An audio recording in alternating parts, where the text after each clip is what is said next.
My dear shine family members, good morning. एक बड़ी प्यारी सी मूवी है हिंदुस्तान में, एक रियल स्टोरी पर मूवी बनी है। उस मूवी का एक सॉन्ग है जो मुझे मतलब हर दिन मैं जिसको सुनता हूँ,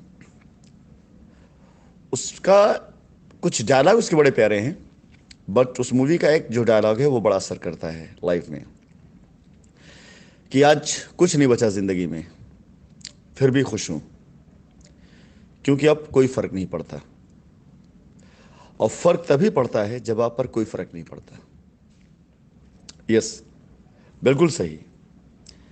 जिस इंसान के लिए हिंदुस्तान की मीडिया ने 2013, 14, 15, 16, 17 में अलग अलग पेपर्स, चाहे वो कोई भी लीडिंग न्यूज़पेपर हो, उसमें आर्टिकल्स के तौर पर फोटो भी छापे, आर्टिकल्स भी छापे, और हमारे ज़रिए किए गए वो सारे अच्छे कामों की पब्लिसिटी भी हुई जो हमने किया। उन्हीं न्यूज़पेपर में अब अगर ये सब छपता है तो जाहिर सी बात है कि अब बचा ही क्या ज़िंदगी में फ़र्क पड़ने के लिए। और फ़र्क तभी पड़ता है ज़िंदगी पर जब किसी चीज़ का फ़र्क ना पड़े। मैं पहले से भी कई गुना ज़्यादा एग्रेसिव, पॉजिटिव और दमदार हो चुका हूं, क्योंकि एक बात बताऊं, जो असली न्यूज़ है ना वो ऊपर है, और जो असलियत नहीं है वो नीचे है। पहली चीज़ तो मैं आपको ये बता दूं कि ये जो शाइन सिटी के सीएमडी की संपत्ति होगी कुर्क, जिसमें चिन्हित प्रॉपर्टी की कीमत 18.15 करोड़ आकी गई, मैं आपको एक बात की गारंटी देना चाहूंगा कि 18 करोड़ नहीं, 18 लाख रुपए की भी प्रॉपर्टी मेरे नाम पे नहीं है। बिल्कुल हकीकत, 18 करोड़ नहीं, 18 लाख रुपए की प्रॉपर्टी मेरे नाम पर नहीं है। अगर निकल जाए तो जो सजा आप कहेंगे वो सजा निर्धारित करें, मैं मंजूर हूं उसको मानने के लिए। अब जब इस तरह से आपको बदनाम किया जाए, इस तरह से आपके लिए खबरें छपें, तो बचा ही क्या बचाने के लिए। अब तो बचा रह गया सिर्फ ये साबित करने के लिए कि ये सब चीज़ें जो यहाँ लिखी गई हैं, इन दोनों न्यूज़ में कौन सी न्यूज़ सही है, पहली वाली या दूसरी वाली।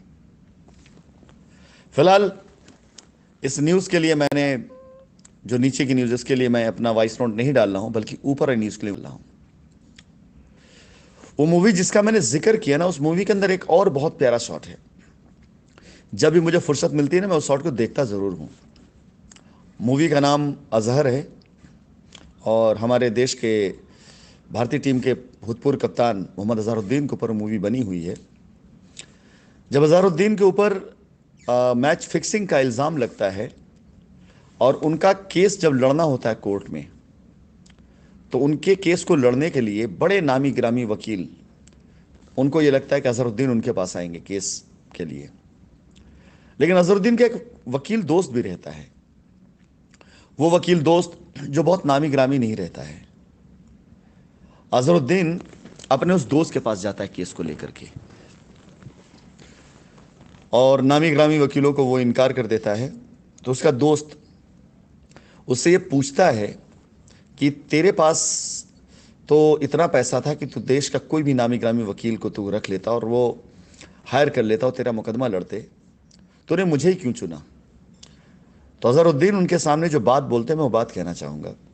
उस बात का जो सार था बताता हूँ, कि कोई भी नामी गिरामी वकील अगर केस को लड़ेगा तो वो अपने नाम के लिए लड़ेगा, क्योंकि वो इतने बड़े नाम के लिए मुकदमा लड़ रहा है। लेकिन जब एक दोस्त मुकदमा लड़ेगा जिसे पता है कि उसका दोस्त गलत नहीं है, तो अपने दोस्त को सही साबित करने के लिए लड़ेगा। एक नाम के लिए लड़ेगा, पैसे के लिए लड़ेगा, नेम एंड फेम के लिए लड़ेगा, और एक जो है लड़ेगा, वो लड़ेगा इस बात के लिए उसको पता है उसका दोस्त गलत नहीं है। और जब आपके लोगों को यह पता हो कि आप गलत नहीं हैं, तो आप आंख बंद करके कोई बाजी खेल सकते हैं, दुनिया में कोई आपको नहीं हरा सकता। आज मुझे शाइन परिवार में अब जो तलाश है ना, वो उन्हीं दोस्तों की है जिनको मुझे साबित ना करना पड़े कि मैं सही हूं गलत हूं, जिनका बिलीव, जिनका भरोसा इस बात पर अडिग हो कि मैं गलत नहीं कर सकता हूं चाहे कुछ भी हो जाए। अजहरुद्दीन के केस से बड़ा केस मेरा नहीं है। वो इंटरनेशनल केस था जिसे मैच फिक्सिंग का आरोप लगने के बाद उनका करियर ये वो तब खत्म हो जाएगा। और न जाने कितने लोग उस मैच फिक्सिंग के उसमें स्कैम में फंसे थे। कुछ ने सुसाइड कर लिया था। हैंसी क्रोने का चोपर वो एक्सीडेंट हो गया था, वो प्लेन एक्सीडेंट में मारे गए। न जाने कितने बड़े नाम ऐसे थे, कपिल देव साहब तक का भी नाम आ गया था इसमें। फिलहाल मैं आपको ये स्टोरी इसलिए नहीं बता रहा हूं कि मैं आपको कोई एक स्टोरी टेलर बनना चाहता हूं, कोई इमोशन बनना चाहता हूं। मैं आपको बताना चाहता हूं हमारे आपकी ज़िंदगी में ऐसे बहुत से एग्जाम्पल्स हैं जिन्होंने अपनी ज़िंदगी में ऐसी चीज़ों को जिया है। और दुनिया में अगर विश्वास और सच्चाई, ये दो चीज़ एक साथ हो, आप सच्चे हो और आपके लोगों का विश्वास आपके ऊपर हो, तो दुनिया की कोई ताकत आपको नहीं हरा सकती। उन लोगों के लिए जिन्हें यह बिलीव है, अखबारों में कुछ भी छप जाए, अदालतों में कुछ भी बहस हो जाए, कोई भी आरोप लगा दिया जाए, एफआईआर में कुछ भी लिख जाए, उसके बाद भी जिनको यह बिलीव है कि राशिद सर ऐसा नहीं कर सकते, उन सभी के लिए मैं एक बात कहना चाहूंगा। मुकदमे जब लिखे जाते हैं तो उस समय लिखवाने वाले के पास उसका मानसिक संतुलन जो होता है ना, उसके अकॉर्डिंग वो अपने स्टेटमेंट देता है। कोई इंसान ज़्यादा परेशान है तो अपनी परेशानियों से आजिज आकर के ढेर सारे आरोप लगा देता है। कोई इंसान मजा लेने के लिए आता है तो मजा लेने के लिए ढेर सारे आरोप लगा देता है। कोई इंसान आपसे बहुत ज़्यादा नाराज़ है, आपसे दुश्मनी निकालना चाहता है, तो उसके लिए ढेर सारे आरोप लगा देता है। और वो आरोप इसलिए लगाता है कि उसको लगता है एफआईआर लिखते ही सामने वाला घुटने पे आ जाएगा। उसे 90% लोगों को नहीं पता होता है कि एफआईआर लिखने के बाद इसकी जो प्रक्रिया शुरू होगी, उन प्रक्रियाओं में कितना समय लग जाएगा, कितना वक्त गुजर जाएगा। और अगर उसने कुछ गलत लिखा तो उसको अदालत में जाकर साबित करना पड़ेगा, क्योंकि 90% एफआईआर लेन देन की कोर्ट के बाहर सेटल हो जाती हैं। फिलहाल मैं आप लोगों को एक बात बताना चाहूंगा, एफआईआर से जितनी चीज़ें लिखी गई हैं वो सारी चीज़ सच नहीं है। आपको भी पता है, लिखवाने वाले को मालूम है। मुझ पे लगाए गए सारे आरोप की तारीख में जिसकी वजह से मीडिया सुर्खियां में बना हुआ हूं, यह सच नहीं, आपको ही पता है। जैसे इसी में शाइन सिटी के सीएमडी की संपत्ति कुर्क होगी।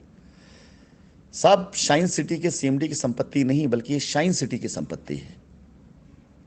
मेरी संपत्तियां नहीं है, मेरे पास कोई संपत्ति नहीं है।